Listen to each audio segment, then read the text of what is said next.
So can we start off with the first worst mistake that you think people make? So I think a very common mistake that people make is they don't eat enough in general. It's very easy to undereat on a carnivore diet. Your hunger signals are very well, they're just much more mild and subtle than when you're eating carbohydrates. When you eat carbohydrates, it just accents that hunger signal, and your body thinks you really need energy when you don't necessarily. And so you tend to have a stronger signal. So when that goes away, you have a much more subtle signal, and so people can undereat very, very easily. I did for the first few years that I was doing this. And I even noticed this. I was like, I haven't eaten in 3 days, 4 days, and I'm working out like crazy. And like I should really eat. But I remember thinking to myself, I'm like, I'm just not hungry. I'm just not hungry. But anytime I would eat, it tasted amazing and I enjoyed it. And that's when I came to realize that taste signal is a better marker. And so you have to relearn your hunger signals and going by taste. So if meat, fatty meat, especially because as any chef will tell you, fat is flavor. If you're eating fatty meat and you're hungry, it will taste good. And so you're getting that positive feedback. But then eventually, once your body has enough of it, it actually will get less and less positive feedback until you get no positive feedback. And then you just feel like, I'm not really interested in eating this. And you just naturally stop. If you keep eating it, you'll actually get negative feedback and it'll actually start tasting bad and you won't want to do that. And some people, I have patients that have had portion issues and they're used to eating a large volume of food. And they say, I can't finish my meals. I get halfway through and I feel nauseous and I hate it. It just tastes disgusting. And I have to force feed myself. And of course, I explained to them, well, this is your body telling you that you were actually done halfway through the meal. Your meal was done halfway through your plate, and that you should just, put it in the fridge and then come back to it another time. Next one. What is your next mistake that people make when starting a Yeah. carnivore diet? Yeah, the next one would just be not eating enough fat in particular. That's a very common one. People will maybe they'll be eating more meat and they'll be eating a lot more fat than they used to. But of course, we've been told for the last 40 years, 50 years, don't eat any fat. And so most people are eating a lot more fat than they used to eat, but it's not enough fat. And so they're thinking it couldn't possibly be that because I'm eating so much more fat than I ever ate. So obviously I'm eating enough fat. But in fact, it's a lot more than that. So animals in the wild typically get around 70 to 80% calories from fat. Carnivores, because they eat animals with fat and they go for the fat first. But also herbivores, because that's actually what they break down fiber into. So they eat fiber, but it's actually their bacteria that digest and absorb the fiber. And as a byproduct, they release fat and protein. So even a gorilla and a cow that just eat plants, grass and leaves, they actually absorb fat and protein.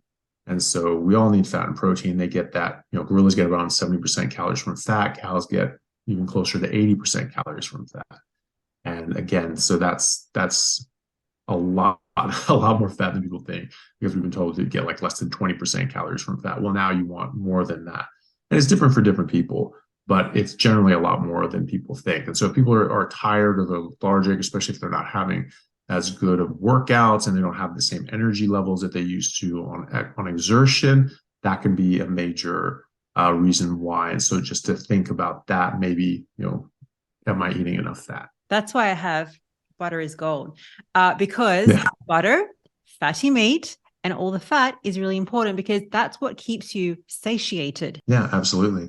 And your body chases nutrients more than it chases calories. And fat is not just a calorie source. It is an essential nutrient. There are essential fatty acids that you have to have that you cannot get from anything except animal sources, and they come with a lot of fat soluble vitamins that that you do need that are essential. So, you do need to eat these things. And so when you're getting these nutrients from the fat and from high nutrient dense foods, which meat is, and especially, there's different sort of qualities of meat as well. But when you're getting that high quality nutrition, you will be satiated for longer because your body has those nutrients. And so you stay more satiated, have better energy levels longer. And what about the converse that some people eat too much fat because they have an Mm. appetite for fat? It's difficult to eat too much fat. From taste, things will just not start not tasting as good. But also, you have sort of an overflow valve for fat anyway, because our body has a limited capacity for absorbing fat. So we make bile from our liver that's stored in our gallbladder, released into our intestine, small intestine, and that is what emulsifies fat and allows us to absorb it. You have a finite amount of bile. It's not made very quickly. It takes 24 hours to make around 800 milliliters of bile, and after that, you're out. You run out. And so once you run out, it's very difficult for your body to absorb that. It can do a little bit. It can, especially like medium chain fatty acids can get a bit of those, but it's actually a very, very small percentage of the fat can be absorbed without bile. So the vast majority of that will go out. And so the only way you could really overeat fat is, well, you could overeat fat in the sense you eat more fat than your body can absorb, but you're not going to absorb it really. So it's very hard to overabsorb fat. And you were, some people think that, well, maybe I have to take digestive enzymes and like ox bile or something like that. Then you can overabsorb fat. Absolutely. If you take ox bile, then that forces your body to absorb fat because now you're adding more bile to the mix. But I think that that's probably not a good idea because your body doesn't do anything on accident. I don't think it's making a random amount of bile just for a random amount of fat in return.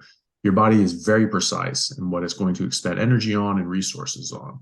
And so I think that it's making a calculated attempt to say, hey, we're going to have this much bile because we want this much fat in return. We want a return on our investment. So I don't think that that's random. So if you're taking in ox bile, then you're going to be forcing your body to absorb more fat than your body maybe would have wanted. Now, if you don't have a gallbladder and you're going to eat a big meal and all that sort of stuff, well, that's a personal choice in a special situation. But most people under most conditions don't need to do that. In order to sort of overeat fat and overabsorb fat, you'd have to take ox bile, or you'd have to eat so much excess fat that even that small percentage of excess fat or that small percentage of fat that was absorbed then becomes too much. And so you have to eat so much fat. So you're going to have most of this stuff is going to be going out, remember.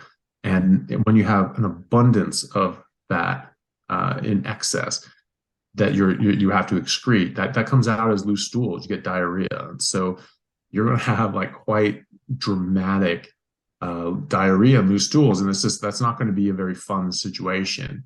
And so you're going to look at that and be like, okay, I'm not going to just keep doing that. And if you just keep eating fat and keep eating fat and keep eating fat, you're going to keep having horrible, horrible experiences. And so you could do that, but it's very, very difficult. And you have to really fight against yourself to do it. Okay, here's a question for you. So I have so many members on my community group that say, I am doing strict BBE and they have loose stools. They say, Rena, what can I do? So you're saying, don't take a lipase supplement, don't take the ox bile because it can make you over absorb fat now, and then you're going to eat more. So what can people do when they're first starting? If they're getting loose stools, how can they help with that? Well, it depends. It depends on what causes it, because a lot of people do a carnivore diet differently. And so most people drink coffee, and most people keep drinking coffee when they go carnivore, and coffee is a laxative. And when you don't have this just ton of fiber blocking the pipes, that laxative effect is much more dramatic and more noticeable. And so maybe you're drinking the same amount of coffee, but now you're getting diarrhea, right? Also, artificial sweeteners, especially like sucralose and the different sort of sugar alcohols, those are definitely laxatives. But even stevia, monk fruit sweetener, they could act in that way as well. So those generally need to be taken out. But some people say, well, they're not carbs, so that's okay on a carnivore diet. It's like, well, it's not meat, and it's not animal, so I still wouldn't eat it.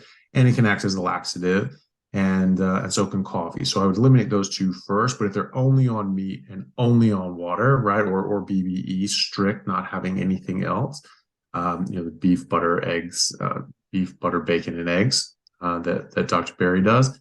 And they're only doing that, nothing else, then yes, I would say that you can just pull back on the fat. You just don't need to eat as much fat.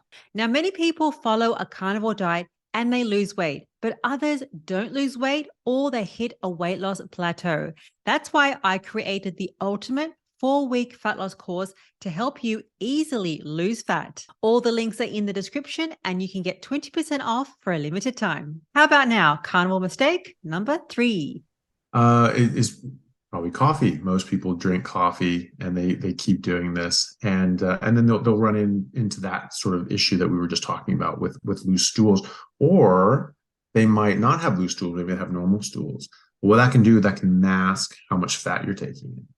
And so, if you have dry, hard stools, then that means your body's absorbing all the fat that you're taking in, and none is getting sent out, right? So you do have that cap, you do have that overflow valve. And after that, that's going to go out. It's going to go into your stools, and you're going to excrete it. And that's actually what's going to keep your stools soft. And so, you may go less often, but that's not constipation. Constipation is dry, hard stools, and Bristol stool chart. You can look that up. And so if there's fat in it, it'll dry out. It doesn't matter how long your colon is supposed to dry out. It's supposed to dehydrate this stuff. That's its job. And so, people say, well, you need to eat fiber so you can move this super quick so it doesn't dry out, all that much.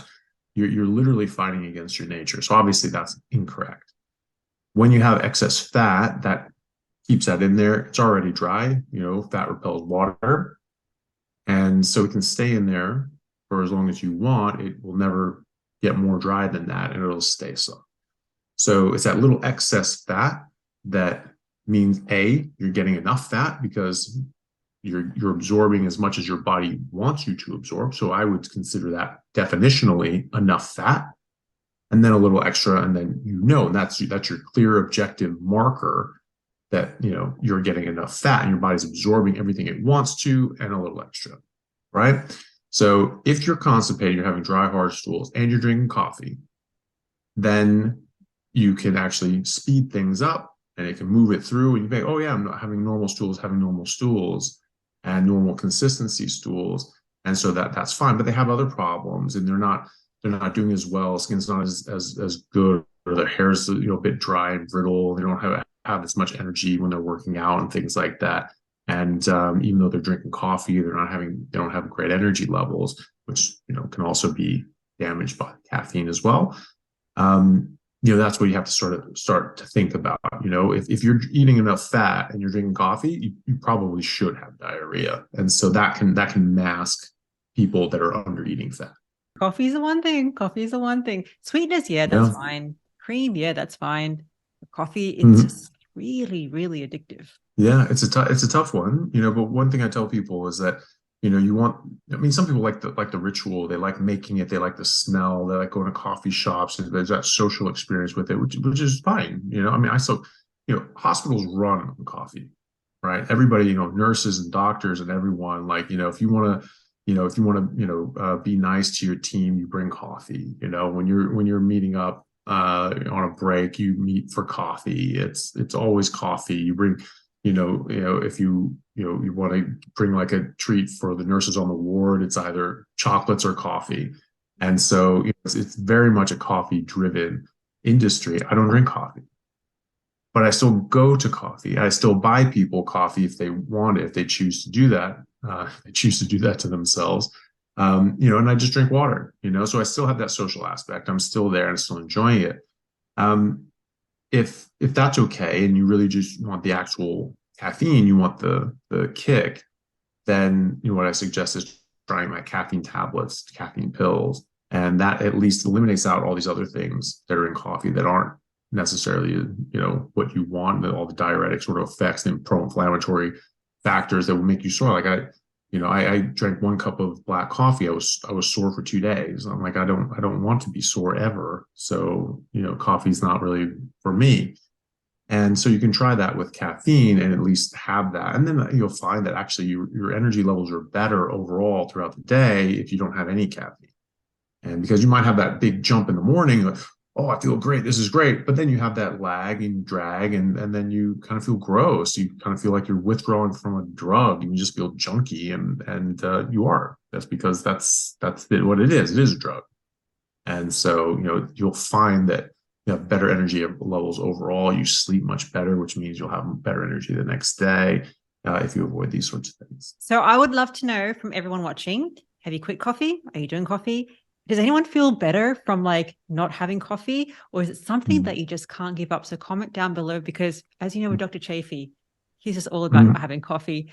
I'm not quite there yet, but maybe you can inspire all of us that are coffee drinkers to get there.